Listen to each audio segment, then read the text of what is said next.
Y yo les voy a hablar a ustedes hoy el por qué la ley no fue guardada, o no fue obedecida. Alguien por ahí dijo que a vista de Dios somos pecadores de tres maneras.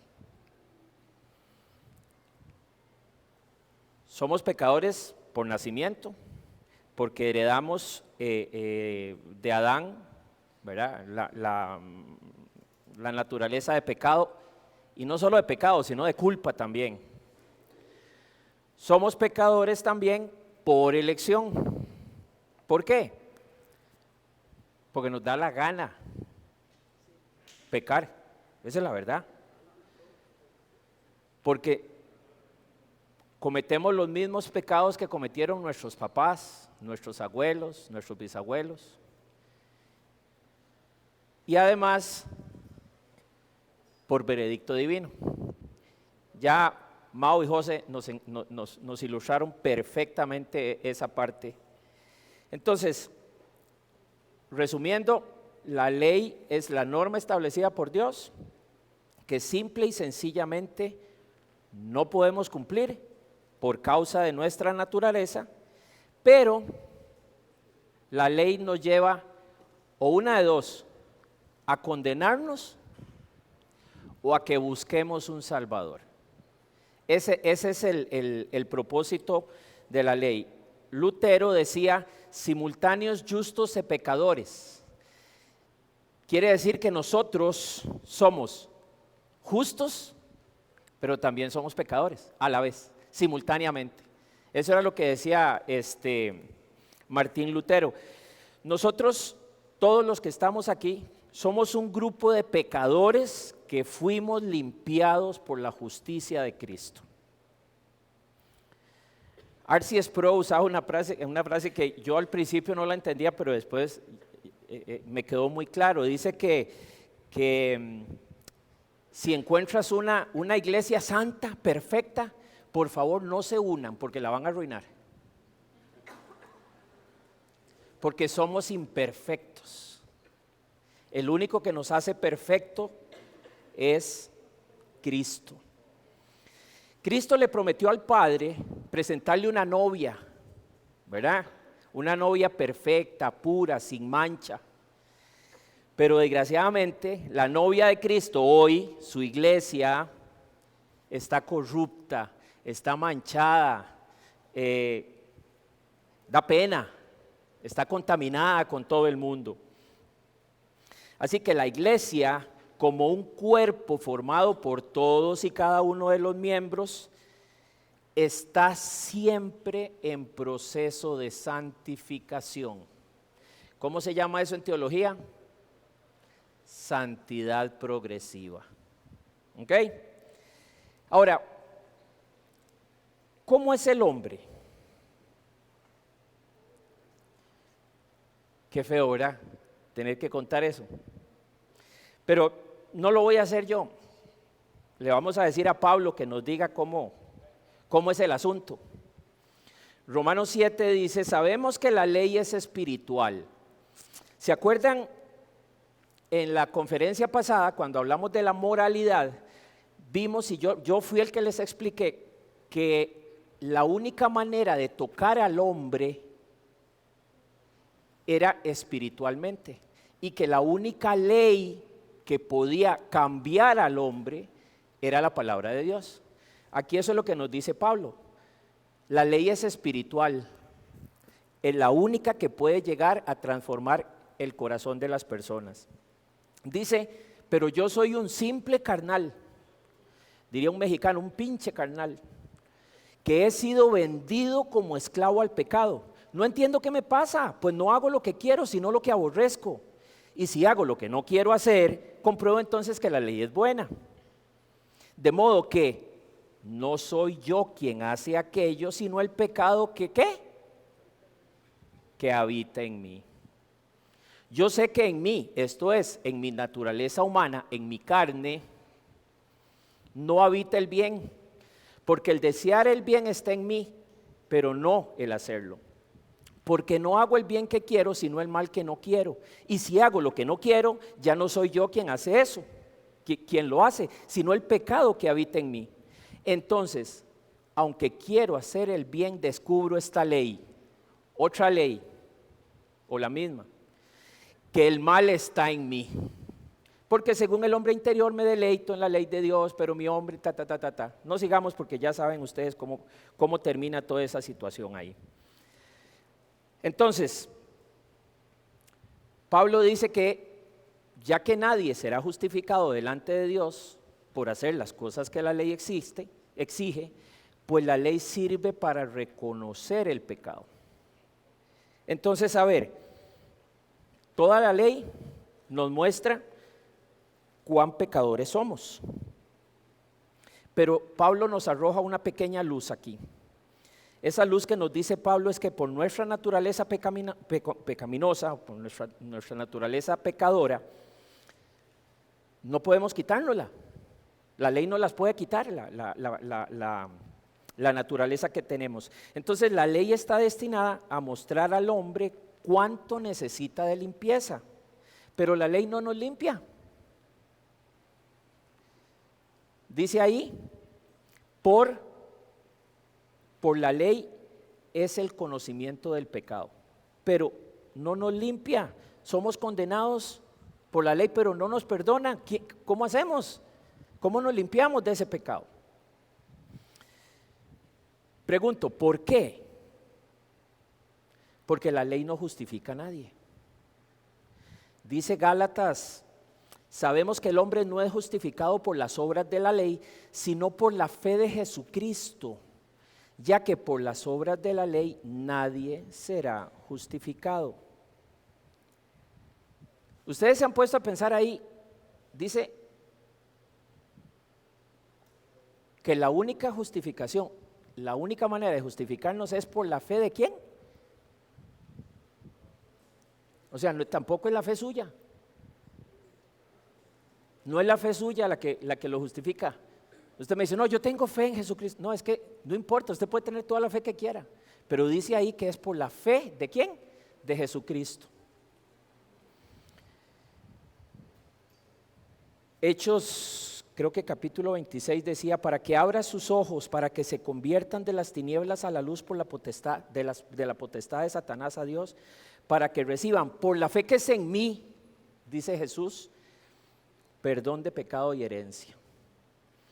Romanos dice que la justicia de Dios por medio de la fe en Jesucristo es para todos los que creen en Él, pues no hay diferencia alguna por cuanto todos pecaron y están destituidos de la gloria de Dios, pero son justificados gratuitamente por su gracia mediante la redención que proveyó Jesús. No eres salvo porque tu arrepentimiento y porque tu fe son honestos y son honrados, no. Eres salvo por la obra de Jesucristo, por lo que Él hizo, no por lo que nosotros hagamos. Entonces, ¿cuál es nuestra posición ante Dios? Santiago dice, bien harán ustedes en cumplir la ley suprema de la Escritura, amarás a tu prójimo como a ti mismo. Pero si ustedes hacen diferencia entre una persona y otra, cometen un pecado y son culpables ante la ley, porque cualquiera que cumpla toda la ley, pero que falle en un solo mandato, ya es culpable de haber fallado en todos. Hay una versión, creo que es la versión latinoamericana, que dice, en esa parte de ahí dice, pero si mostráis favoritismo, cometéis pecado. A ver, si yo entré por ahí, y ya varios de ustedes ya me conocen que yo ando abrazando a todo mundo, pero se me acercó Rollis que venía de terminar del gimnasio y estaba todo empapado y no lo abracé, qué salado yo, hice un favoritismo, ya cometí un pecado y me hice acreedor ¿de cuántos? 613. Por eso, solo por eso. Y ya vimos que no son 613, ¿verdad? Son un poquitillo más, pero bueno. Pero ¿saben qué? No estamos perdidos, tranquilos, todavía hay salvación. Hay algo que es para nosotros, no es de nosotros, pero Dios lo hizo para nosotros. Dice Efesios 2, dice, pero Dios, cuya misericordia es abundante. ¿Se acuerdan qué es misericordia? ¿Qué era misericordia? Que Dios no nos da lo que nos merecemos. Eso es misericordia. Entonces, Él es abundante en misericordia, dice, por el gran amor con que nos amó, nos dio vida junto con Cristo, aun cuando estábamos muertos en nuestros pecados. Y dice, la gracia de Dios los ha salvado. Hay otras versiones que dice, por gracia sois salvos. Y Efesios, más adelantito en ese capítulo dice, ciertamente dice, la gracia de Dios los ha salvado por medio de la fe. ¿De cuál fe? Y ahí se lo aclara. Esta no nació de ustedes, sino que es un don de Dios, ni es resultado de las obras para que nadie se gloríe. El concepto de gracia es importantísimo dentro de la teología sistemática. ¿Se acuerdan que hay 5 solas, que son los 5 pilares de la teología sistemática? Que eran, ya las vimos, creo que hicimos una conferencia que a cada uno nos tocó una sola, por cierto. La sola escritura, que es la sola escritura, sola gratia, sola fide, solo Christus y solo Deus gloria, ¿verdad? Pero les voy a contar algo. El concepto de la sola gracia no es de la reforma del siglo XVI, es de mucho antes. Empezó prácticamente con Agustín de Hipona, y acordémonos que Agustín de Hipona murió en el año 430 después de Cristo. Entonces, el hombre es impotente.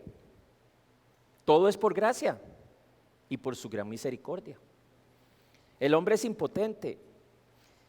Hay un fracaso humano completo. ¿Por qué hay un fracaso humano? Porque aún con la gracia y estando bajo la gracia de Dios, el hombre se pierde. El hombre no acepta. El hombre no obedece. Y tampoco hay una iglesia triunfante. Esto está predicho en muchos pasajes de la Escritura. Vamos a ver 2. El primero es Timoteo, en la primera carta de Timoteo en el capítulo 4 dice, pero el Espíritu dice claramente que en los últimos tiempos algunos apostatarán de la fe. Apostatar es dejar de practicar algo que hacías antes. O sea, en otras palabras, el que era cristiano y de un momento a otro dijo, ya no soy cristiano, y se devolvió. Eso es apostatar de la fe. Entonces dice que en los últimos tiempos algunos apostatarán de la fe y escucharán a espíritus engañosos, engañadores y a doctrinas de demonios, y que por la hipocresía de los mentirosos que tienen cauterizada la conciencia, prohibirán casarse y mandarán abstenerse de los alimentos que Dios creó. La semana pasada, creo, hace 2 semanas, estaba conversando con mi esposa y me contaba que ella tiene una amiga que están yendo a una iglesia, no me acuerdo si era en Heredia o por ahí, que dice que los pastores le prohíben a las parejas tener hijos, porque dice que los hijos interrumpen en el plan de Dios para los papás. ¿Verdad que está como loco? Pero bueno, así está el mundo. Desgraciadamente algunas iglesias están así también. Dice también, segunda de Timoteo, que también debes saber que en los últimos días vendrán tiempos peligrosos y que habrá hombres amantes de sí mismos, avaros, vanagloriosos, soberbios, blasfemos, desobedientes a los padres, ingratos, impíos, sin afecto natural, implacables, calumniadores, interperantes, crueles, aborrecedores de lo bueno, traidores, impetuosos, envanecidos, que amarán los deleites del mundo más que a Dios, que parecerán muy piadosos, ser piadoso es demostrar entrega, pero negarán la eficacia de la piedad. Evítalos, dice. Luego dice, esa misma carta más adelantito dice, también todos los que quieren vivir piadosamente en Cristo Jesús padecerán persecución. Bueno, ahorita no hay tanto problema en entender este pasaje, ¿verdad? Porque hoy si uno dice una verdad, le sale un progre y le dice totalmente otra cosa. Entonces, dice un dicho por ahí que los inteligentes tenemos que quedarnos callados para que los ignorantes hablen, ¿verdad? Pero los hombres malvados de los que habla antes, todos esos, los vanagloriosos, soberbios, blasfemos, y los engañadores irán de mal en peor, engañarán y serán engañados. Pero saben que hay un versículo que a mí me golpea mucho, que Cristo confirma esto que dice aquí, el fracaso humano, que no vamos a poder llegar a ningún lado como hombres, como seres humanos. Y es un versículo un poquillo duro, pero bueno, lo vamos a ver. Jesús al final del Sermón del Monte está hablando con su iglesia. El Sermón del Monte es para su iglesia.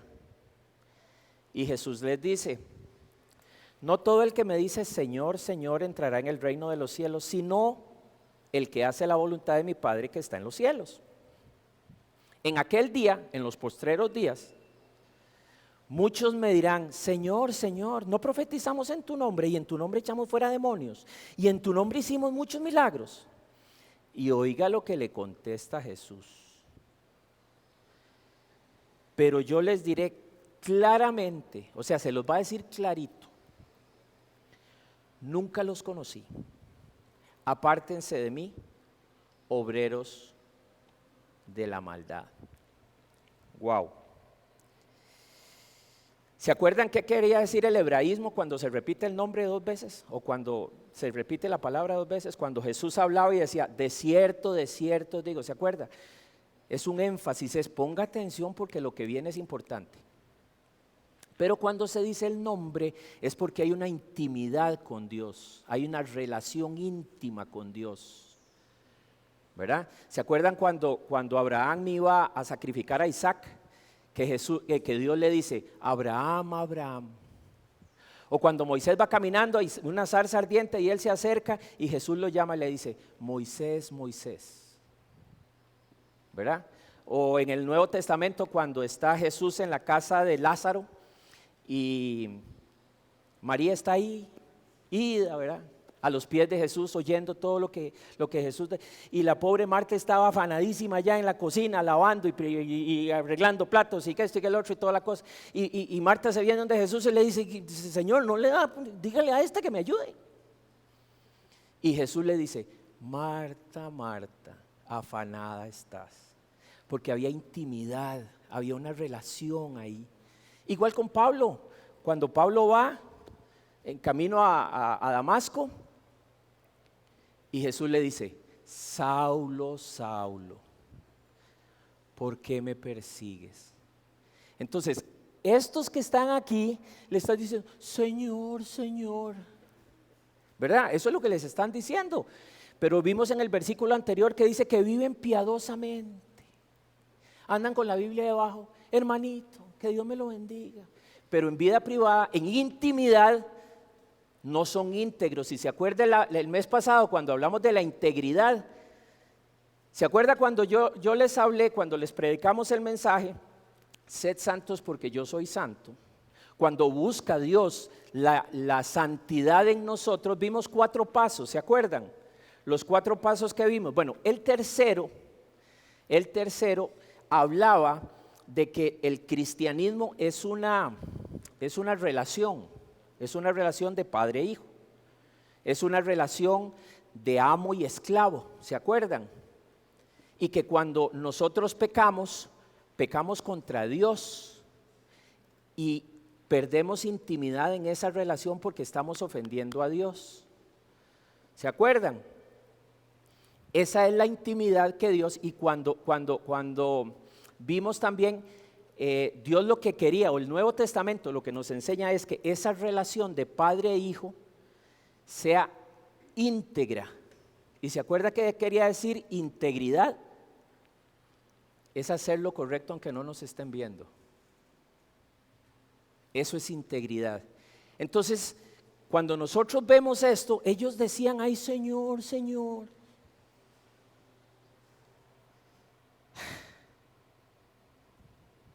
R.C. Sproul en una prédica decía, ¿saben qué? Es mejor ser conocidos por Dios que conocer a Dios. ¿Por qué? Porque, ¿qué dice aquí? ¿Nunca qué? Entonces es mejor que Dios nos conozca. Está bien conocer a Dios, no me malinterpreten, pero es muchísimo más importante que Él nos conozca a nosotros. Porque si el día que nosotros estemos en su presencia, Él nos dice, ¿quién sos vos? No, nunca te conocí. Nunca te conocí.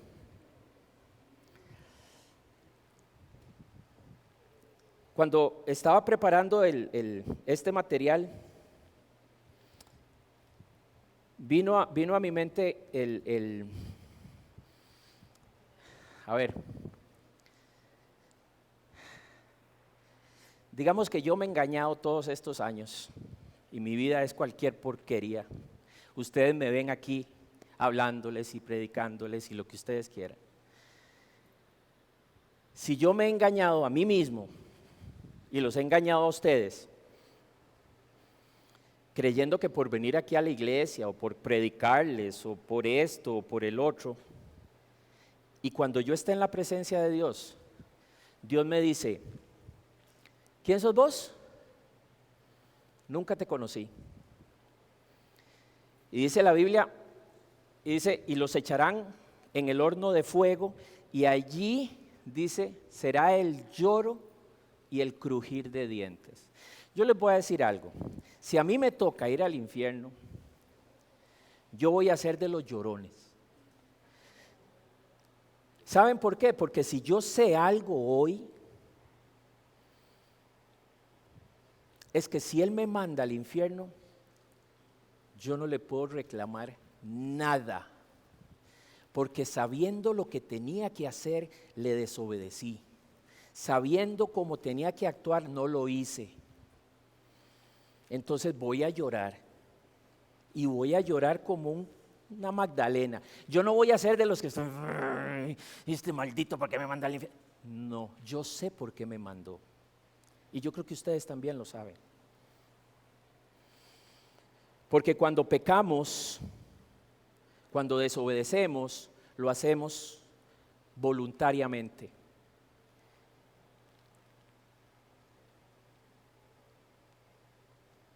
Las personas que van al infierno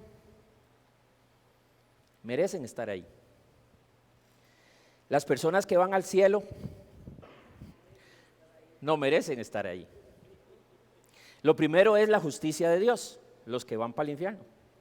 Lo segundo, los que van al cielo y no lo merecen, ¿qué es? La justicia de Dios. Ustedes me pueden decir a mí, pero estamos bajo la gracia, Dios me perdona. Sí, Dios lo va a perdonar y Dios lo va a limpiar, sí, es cierto. Pero somos tan necios, tan tercos y tan majaderos que seguimos pecando y le seguimos desobedeciendo. Jonathan Edwards usaba una frase que decía, necesito arrepentirme de mi arrepentimiento porque es tan light.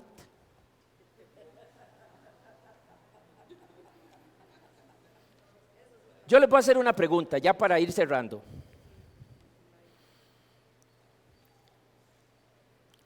¿Ustedes creen que merecen el cielo?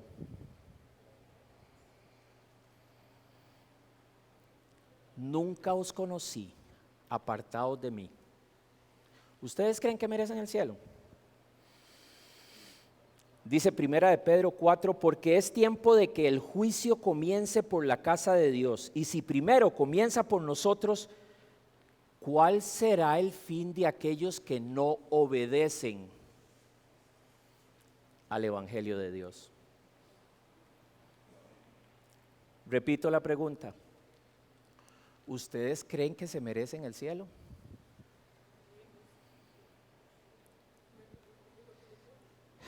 Juan 10:14 dice, yo soy el buen pastor y conozco mis ovejas y las mías me conocen. ¿Vio? Ahí están los dos.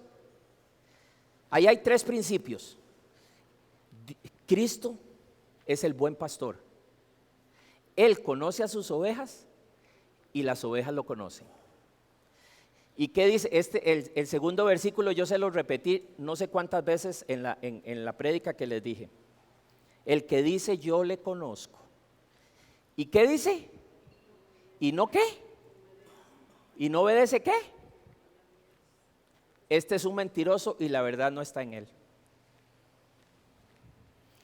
La salvación no es una recompensa para los justos, es un regalo para los culpables. Y aunque ustedes crean merecer el cielo, les tengo una noticia. Quien va a tomar esa decisión no es ustedes, es Jesús el que va a tomar esa decisión. Entonces, si entendemos que todo lo que tenemos hoy y todo lo que vamos a tener nos lo da ese Dios trino, ese Dios Padre, Hijo y Espíritu Santo, ¿qué nos queda? Tírense de rodillas y pídanle perdón a Dios y arrepiéntanse y den vuelta a lo que están haciendo mal. Denle gracias a Dios porque lo que tienen y lo que no tienen es porque Él se los está dando. Cierro con el versículo de Proverbios 3, reconócelo en todos tus caminos y Él enderecerá tus veredas.